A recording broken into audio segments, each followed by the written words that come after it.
ரா after மேனியால ரெண்டாவது பால் ஹேமன் கை வந்தாச்சு. பிரான் breaker பால் Hemen Seth Rollins கூட சேர்ந்துட்டாரு. பிரேக்கர் ரெசல்மேனியாவில் இன்டர்கான்டினென்டல் சாம்பியன்ஷிப் தோத்தாரு. ஆனால் இப்போ அதை விட செம ஸ்டோரி லைன் கிடச்சிருக்கு.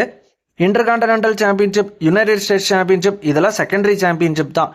பிரான் பிரேக்கர் இப்போ செத் ராலின்ஸ் பால் ஹேமன் கூட இருக்க போகிறனால அந்த மெயின் event ஸ்பாட்லைட் பிரான் பிரேக்கருக்கு இனிமேல் கிடைக்கும். இன்னைக்கு ரால Seth Rollins Paul Heyman promo segment start பண்ணுறப்பயே சிஎம் பங்க் வந்து ராலின்ஸ் அடிச்சிட்டாரு.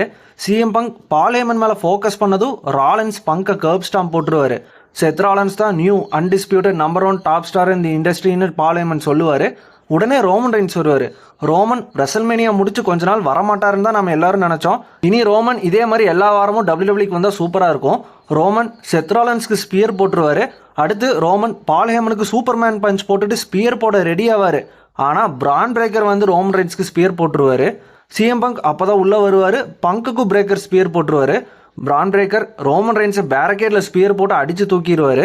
செத் ராலின்ஸ் இதுக்கப்புறம் சிஎம் பங்க் ரோமன் ரெயின்ஸ் ரெண்டு பேருக்குமே கர்ப் ஸ்டாம்ப் போடுவார். பால் ஹேமன் கூட செத் ராலின்ஸ் சேர்ந்தப்பயே நமக்கு தெரிஞ்சிருச்சு இந்த ஸ்டோரி லைனில் பெரிய ஹைப் இருக்கும்னு. பிரான் பிரேக்கர் இப்போ ஜாயின் பண்ணியிருக்காரு. இன்னும் சில மெம்பர்ஸ் கூட மேபி ஃபியூச்சரில் சேரலாம்.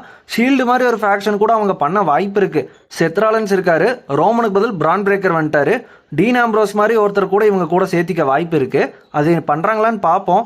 இந்த ஸ்டோரி லைன் பேக்லாஷில் 2 ஆப்ஷனாக நடக்கும்னு எனக்கு தோணுது.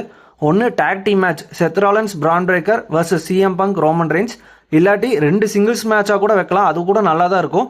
CM Punk vs Seth Rollins, Bron Breakker vs Roman Reigns. மோஸ்ட்டாக அந்த டேக் டீம் ஆப்ஷனை தான் சூஸ் பண்ணுவாங்கன்னு நினைக்கிறேன். ரோமன் ரெயின்ஸோட ஆரா கொஞ்சம் கம்மியான மாதிரி இருந்துச்சு. ரோமன் கூட இப்போ பிளட் லைன்லேயும் யாரும் இல்லை, பால் ஹேமனும் இல்லை. ரோமன் அவரோட தீம் மியூசிக்கில் தனியாக வரப்போ கொஞ்சம் வித்தியாசமாக இருக்குது பார்க்க. பிரான் பிரேக்கர் செம ஸ்கில்டான ஒரு ரெஸ்லர். பால் ஹேமன் கூட சேர்ந்தது சூப்பரான விஷயம். பிரான் பிரேக்கர் செத் ராலின்ஸ் பால் ஹேமன் கூட சேர்ந்ததை பற்றி உங்கள் ஒப்பீனியன் என்னன்னு கமெண்ட் பண்ணுங்கள். டாக் ஷோ தமிழ் யூடியூப் சேனலை மறக்காமல் சப்ஸ்கிரைப் பண்ணிக்கோங்க. அடுத்த வீடியோவில் பார்ப்போம். Bye guys.